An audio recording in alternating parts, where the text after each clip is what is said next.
All right, welcome back to the Speed Banking class. This is Module 12, Working with the Bank. Before we dive into the content, let's share the disclosure real quick. I am not a licensed attorney, accountant, financial advisor, broker, agent, or any other licensed individual. This is just awesome information, stuff that I really want you guys to know because holy smokes, we're being taken advantage of by the banks. And it's important that you have this understanding in order to be able to protect yourself against the amount of interest that they are collecting from Americans on a regular basis. But it's important that you don't construe this as specific counsel, advice, or instruction. It is not. This does not apply to any specific individuals. This is intended to be general information for educational purposes. With that said, let's dive in. So let's talk about working with the banks. Banks will advise and serve you at a level which is equal to which you understand and can speak to the topics and financial tools in question. It is your responsibility to understand and know how your money is working for you and for other people. So that's the purpose of this class. Your money right now, using the traditional method of doing your finances, is working more for the bank than it is for you. So take control of that.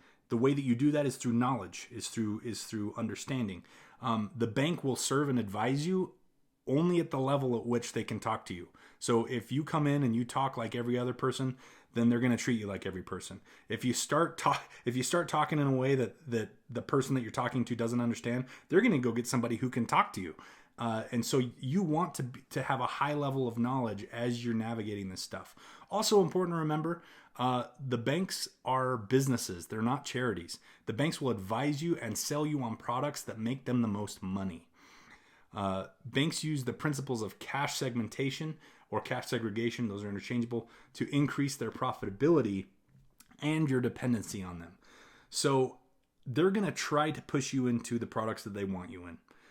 I know, more often than not, I've heard stories of people come back and say, man, I went to go refinance my mortgage into a HELOC and the bank's like, we'll do it, but we really think that it's a bad idea. And they throw all sorts of things at them that are supposed to scare them, right? Because the bank is a business. They want to make as much money on you as they can. And if they can't get you to put your house into a mortgage, they're going to lose a whole lot of money. We saw that, right? So they're going to try to scare you into being into a mortgage. Any of the things they bring up, don't just take their word for them. So if they bring up something that you're like, oh, I never thought of that. One example is they're like, I've heard them tell people, well, HELOCs are variable rates. The rate can go up and down. Yeah, it totally can. But even if it goes, do the math. Right? Even if it goes, and by the way, get data as well so you know what range. Because if you're thinking, well, this could go to 300% interest, it's not going to go to 300% interest. The law allows it to go to, at least it does at the time of this recording, allows it to go to 29.99, and I have never seen a HELOC jump above 9%, even in 2008. Because when the bank did that to me, I asked them if I could see the data from the last decade of what the average interest rate was on HELOCs. And they gave it to me, and it never jumped above 9%. So, I think it was slightly over 9, like 9.25 on a HELOC. I ran my numbers. I still paid it off in half. I still paid my house off in half the time than I would if I did it traditionally at 9%. So it's still better, right? Even though they were trying to scare me with that, it was still better. And actually, I ended up creating a relationship with the loan officer that I was talking to, and we're still friends to this day. I still go and see him every time I go into the bank. So, you're going to build relationships doing this. Make sure that you treat them well. It's not the loan officer that's trying to take advantage of you. It's the bank. So you don't need to treat the loan officer poorly. Remember that relationships are a greater currency than money. So use the opportunity to build a relationship out of it. When you have numerous separated and restricted accounts, it minimizes their risk and maximizes their profit. Which means more of your cash flow to them. So what that last bullet point means is they want your cash to be segmented because it keeps you paycheck to paycheck and it stretches out the amount of time that you have to pay back your debts, which makes them more interest. So the banks on a high level, most likely the loan officers don't understand this concept, but the banks on a high level, they want you to be paycheck to paycheck because then it'll take you longer to pay them back, which means they get more interest. So that's what they want from you. So don't let them convince you that that's the better way because we've already done the math in this class. You know that's not the better way. And if they say something that you're like, oh, I never thought of that, go do the math on it. Don't just take their word for it, right? So let's talk about the bank products to use for speed banking. So credit cards is a common one. If you're using the chunking method, especially credit cards is a common one. Home equity line of credit for chunking, and the flipping method. HELOCs are the best for the flipping method. So if you have real estate and you have the ability to go get a home equity line of credit, that's going to be the easiest way. The flipping method is the easiest way to manage speed banking because it's the least amount of moving parts. But personal lines of credit work, business lines of credit, both collateralized and non-collateralized, secured, unsecured business lines of credit will work. Purchase lines of credit, basically any type of line of credit. All you need is something that you can access the money immediately when you need it. That's it. So any line of credit will work because of the nature of lines of credit being simple interest as well as revolving. So what features should you look for in your line of credit? The best ones allow you to either write checks directly or connect the checking account to the line of credit as overdraft protection and then keep your checking account at a zero balance. You can then write checks and it will deduct from the line. So we talked about this, I think either in the previous module or the module before. It was, it was module number 9 that we talked about that in your operating speed banking. You can either have a line of credit that allows you to write checks directly, or you can connect the checking account as overdraft and then just keep it at zero and write your checks and it'll pull out of the line. So either way works, but you want to be able to do at least one of those two things. So here's the questions you should ask the bank as you're kind of looking at their products and seeing which one will fit your strategy the best. And keep in mind, maybe you have to change banks. Right? I know there are some banks out there that aren't ideal for speed banking. It's up to you to go in and look. But do you charge an application fee? Do you charge points? Are there additional closing costs? And this is particularly for a HELOC.